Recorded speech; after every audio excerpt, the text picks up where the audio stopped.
भुट्टो साहब को फांसी दे दी गई 46 साल बाद। मेरी पैदाइश से पहले ही मुझे पता था कि उनके साथ जुडिशल मर्डर हुआ है। भुट्टो साहब को फांसी दे दी गई।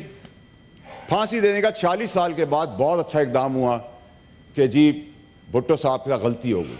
जिस दिन से भुट्टो साहब को फांसी दी है जमहूरियत पटरी पे नहीं चल सकी है।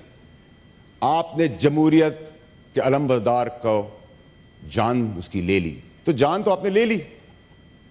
तो इन जजेस ने जो सारे काम किए, इन जजों ने जो सारे काम किए और जो इन जजों के खिलाफ उनकी अपने जजेस बात कर रहे हैं, तो भुट्टो साहब को जब आपने फांसी देती, फिर एक दफा गलती कर दी आपने, तो अलामती सजा तो देते।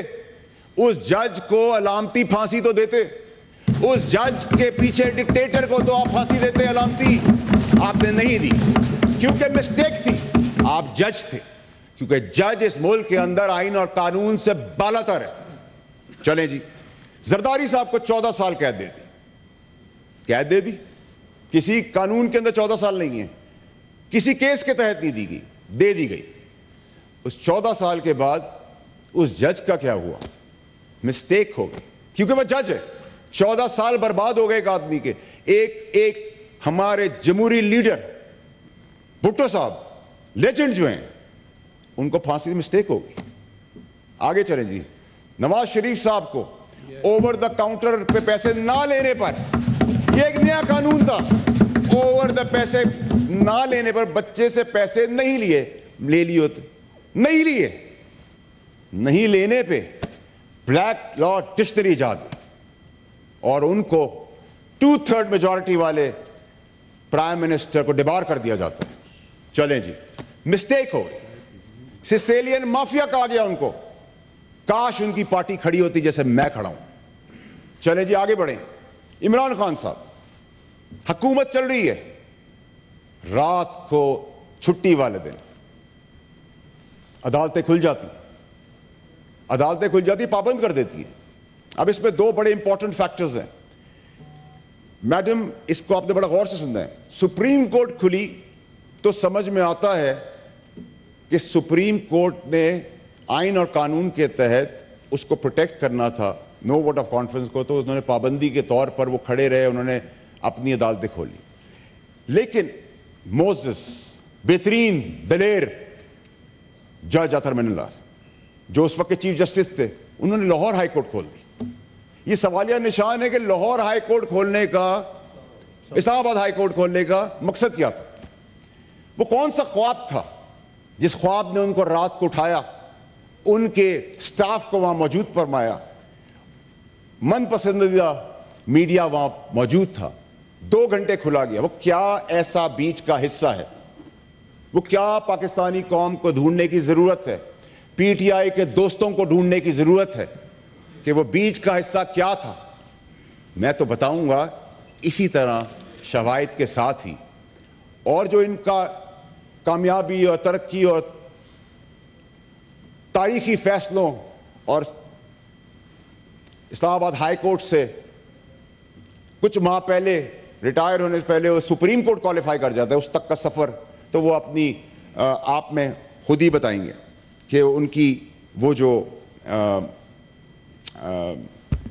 कामयाबी का राज क्या था। ख्वाब था, क्या वो ख्वाब है? क्या वो किसी की आलाकार थे? क्या वो मदाखलत थी? ये तो वही बता सकते हैं, मैं नहीं बता सकता। अब आ जाएं जी कंटेम्प्ट के ऊपर। मैडम, कंटेम्प्ट होता है, एक पार्टी जाती है सुप्रीम कोर्ट के बाहर, डंडे, गुलेल, पत्थर और पता नहीं क्या क्या, वहां तकरीर की जाती है कि निकालो, हम घसीट के बाहर निकालेंगे। ना कंटेम्प्ट होता है, ना जेल होती है, ना सजा होती है, क्योंकि बहादुर बड़े दिल के मालिक वहां बैठे हुए थे। चलें जी, आगे बढ़ते हैं। एक पार्टी नाम ले ले के गालियां देती है, एब्यूजिव लैंग्वेज यूज करती है, ऐसे रिमार्क्स यूज करती है कि हम यहां अपने फोन्स पे भी अकेले बैठ के नहीं देखते, कोई एक्शन नहीं। क्यों? क्योंकि ट्रोल्स आ जाएंगे, ट्रोलिंग होगी आपकी। तो हमारी मेरी मां इस दुनिया में नहीं थी, मैं प्रिंसिपल्स पे इस पार्टी से निकाला गया और मैं हटा इस पार्टी से। मेरी मां उस वक्त इस दुनिया में नहीं थी ऑन बब्बी साहब मेरे दोस्त बैठे हैं, बड़ी इज्जत करता हूं मैं उनकी। मेरी मां की ट्रोलिंग हुई तो मैंने किसी से जब आवाज उठाई तो किसी ने नोटिस लिया। क्या नोटिस से वकार, इज्जत, सादिक अमीन के ना करदा काम के बावजूद भी आप पे एप्लीकेबल है, हम पे नहीं। फिर आपसे मैंने सवाल किया मैडम, कंटेम्प्ट मुझे लगा दी गई, बता बुलाया लिया गया नोटिस के अंदर।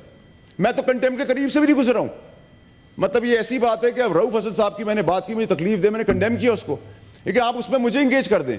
किसी को नॉन लेट मिला आप उसमें इंगेज करें, किसी की बिजली चली गई उसमें मुझे इंगेज करें, किसी का टायर पंचर हो गया मुझे इंगेज कर लें, क्योंकि मैं सही बात कर रहा हूं। या मुझे प्रीएम्प्ट कर लिया है कुछ हजरात ने कि मैं मवाद, सबूत, शवाहिद लेके आगे बढ़ रहा हूं। मैडम आज तो मैं आप ऐवान का सिर्फ ये टेस्ट केस जो आला अदलिया को खुद कर लेना चाहिए था, शवाहिद समेत, ये इतना छोटा सा काम था, खुद कर लेते। इससे आपको पता चलता है कि पाकिस्तान में अदल और इंसाफ कहां जा रहा है।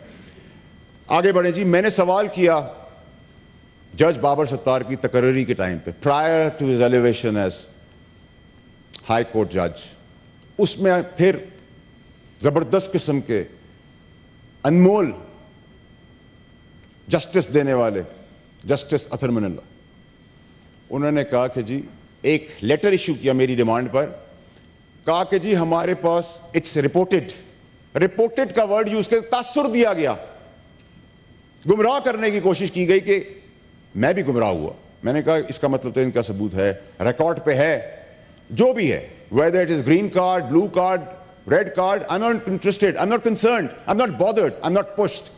क्योंकि इस मुल्क के अंदर यह भी नलायकी हमारी है कि हम अगर बाय बर्थ, पैदाइश के तौर पे गांव की जगह अमेरिका में पैदा हो जाएं तो हमसे तो हमारी सिटीजनशिप ले ली जाएगी। और मैंने मैडम इस अवान के अंदर आपको बताता हूं, मैं वाहिद पाकिस्तानी हूं जिसने अपनी औलाद, अपने बीवी बच्चे, अपने माँ बाप, बहन भाई, किसी को जो एलिजिबल हैं उनको भी सिटीजन नहीं रहने दिया। ना वो सिटीजन है किसी और मुल्क के, ना मैंने ग्रीन कार्ड ले लिया है कि कल जब मेरी रिटायरमेंट हो तो मैं यहां से ग्रीन कार्ड के बेसिस पे पासपोर्ट लूं और उड़ जाऊं। मेरा कंसर्न नहीं, आई am not bothered, I never raised the question. उस चीज को मैंने क्वेश्चन ही नहीं किया मैडम। लेकिन मुझे जवाब में कहा गया, पहला जवाब में दिखाया गया कि जैसे रिकॉर्ड है, ठीक है जी। मैंने फर्दर आगे प्रोब किया तो कहा रिकॉर्ड नहीं है, तो फिर तो आप सादिक अमीन नहीं रहे।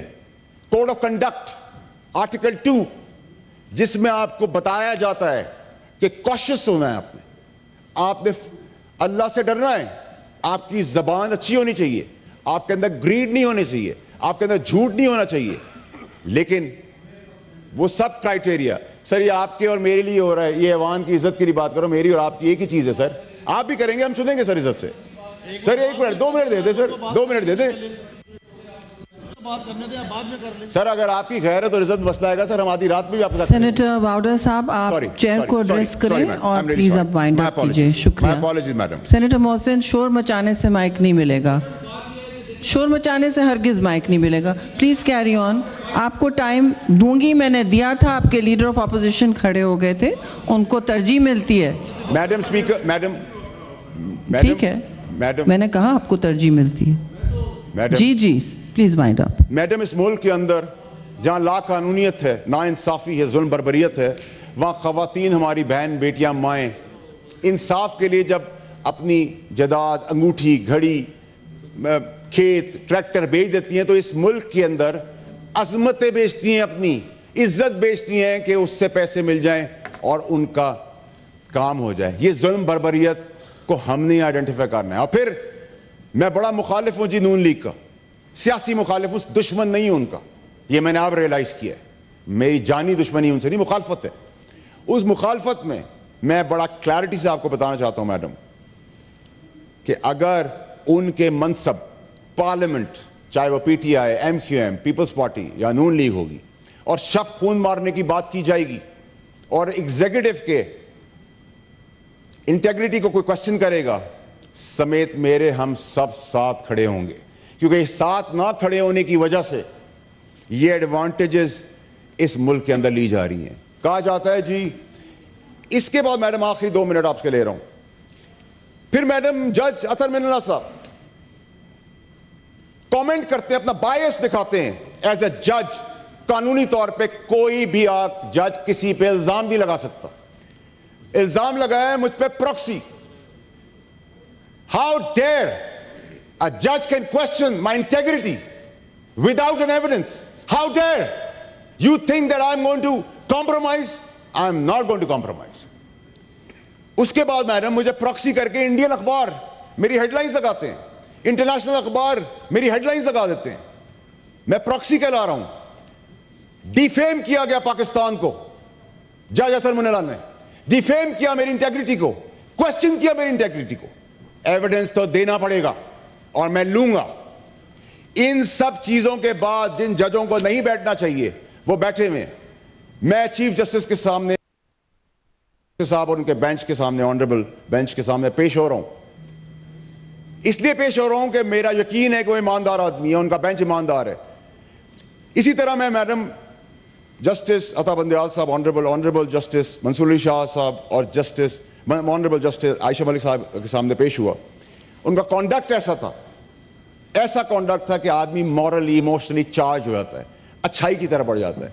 मुझे उन्होंने जब 2 दफा बर्बरियत से मुझे डिस्क्वालीफाई किया गया अनप्रेसिडेंटेड वे में, नो ट्रायल, क्योंकि जज अतर मिलना को मुझे इंसाफ नहीं देना था, बायस था और बोग्स इतना था कि मुझे प्रॉक्सी भी कह दिया। So it's a long history although I don't know him.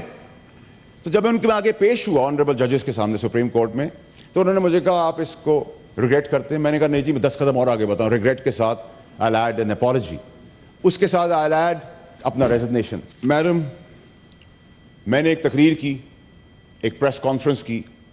उस प्रेस कॉन्फ्रेंस के अंदर जो जो मैंने लफ्ज़ कहे, जो जो बातें मैंने की, ज़ेर और ज़बर समेत, उन सब पे मैं आज भी स्टैंड करता हूं और एक एक बात को ओन करता हूं, क्योंकि मैंने किसी की ना तज़लील करने की कोशिश की है, ना मैंने किसी को पॉइंट आउट किया है, ना मैंने in general by and large ये बातें की हैं। और मैं इस नेचर का हूँ, मैं ब्लंट आदमी हूँ, मुझे मुनाफ़क़त नहीं आती। मैं जैसा हूँ वैसा ही दिखता हूँ और वैसी बात करता हूँ। And I am a open book.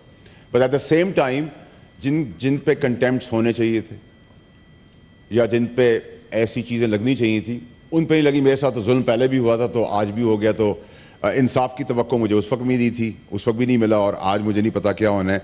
लेकिन क्योंकि हम कंडक्ट, किसी जज के बारे में कंडक्ट के ऊपर बात नहीं कर सकते और ये रूल्स ऑफ द बिजनेस के तहत, लेकिन आइन और कानून मुझे मिसकंडक्ट पे बात करने की खुली इजाज़त और पूरी इजाज़त देता है। और उस मिसकंडक्ट के तहत मैं कुछ चीज़ें आप लोगों के सामने रखना चाहता हूँ। सबसे पहले तो जी ये कि चीफ जस्टिस साहब सुप्रीम कोर्ट ऑफ पाकिस्तान ने ये हमें मीडिया के ज़रिए पता चला कि हम किसी भी इदारे को वो ना करें, ब्लेम ना करें, और किसी इंडिविजुअल से कोई प्रॉब्लम है और किसी ने कोई गलती की, उसको पॉइंट आउट करें। तो मैं तो किसी की गलती की बात मैंने तब भी नहीं की थी, उससे पहले भी नहीं की थी। जिन्होंने बातें की वो मैं आगे चल के आपको बताऊंगा। थोड़ा सा टाइम मैं का लूँगा। अब मुझे आप एक बात बताएं मैडम, कि मैं तो बात हमेशा करता हूँ ठोस और पुख्ता बात करता हूँ, शवाहिद के साथ बात करता हूँ।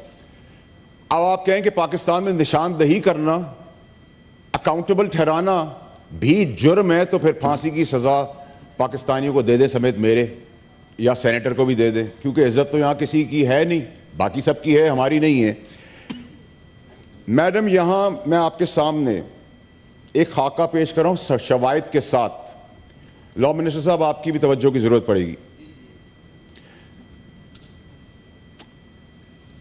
लाहौर हाई कोर्ट एक 7 फरवरी 2023 को खत लिख रहा है। ये सुनिएगा जी बड़ा गौर से। लाहौर हाई कोर्ट लिख रहा है और डिमांड कर रहा है चेयरमैन बॉक्सेस मैचेस के लिए 30 VVIP कार्ड्स फैमिलीज के लिए, रेड स्टिकर गाड़ियों के लिए कि चल के जाना ना पड़ जाए, थक जाएंगे, क्योंकि आप जज हैं। फिर हर मैच के 25 VVIP पासेस दिए जाएंगे। और ये खत हाई कोर्ट लिख रहा है, मैं नहीं लिख रहा। शवाहिद कोड ऑफ कंडक्ट सादिक अमीन ग्रीन। सेनेटर साहब, इसकी तारीख क्या है? What is the date? 7 फरवरी 2023। I see. इसके बाद एक यही खत प्रेस के पास आया था, और आपको पता है कि ऐसी चीजें प्रेस को नहीं दिखानी चाहिए, जैसे मेरी प्रेस कॉन्फ्रेंस में डिस्कशन नहीं होना चाहिए, क्योंकि मैं तो दहशतगर्द हूं। मैंने पाकिस्तान की सलामती के ऊपर बात कर दिया, किसी पे हमला कर दिया है, तो आप प्रेस कॉन्फ्रेंस की तरह मीडिया को ना करें। तो मीडिया का प्रेशर आया, तो फिर यही हाई कोर्ट जवाब में लिखता है कि हमसे ये गलती हो गई। अब इस पेपर के बाद, हाई कोर्ट के पेपर के बाद, इस जज साहब को मिसकॉन्डक्ट के सादिक और अमीन के जुमरे में लाकर, जो जज लाखों गरीबों की किस्मत के फैसले नहीं कर रहा, उसके पास टाइम है कि 30 passes VVIP along with red sticker for their cars, ताकि वॉक ना करनी पड़े। तो इसमें शवाहिद के बाद क्या कोर्ट के पास कोई प्रोविजन नहीं है कि वो सेल्फ अकाउंटेबिलिटी के तहत इस पे एक्शन दे? ये जज किस तरीके से जज की कुर्सी पे बैठे हुए? सवाल करना गुनाह है तो मैं करूंगा, अगर ये गुनाह कबीरा है तो मैं करूंगा।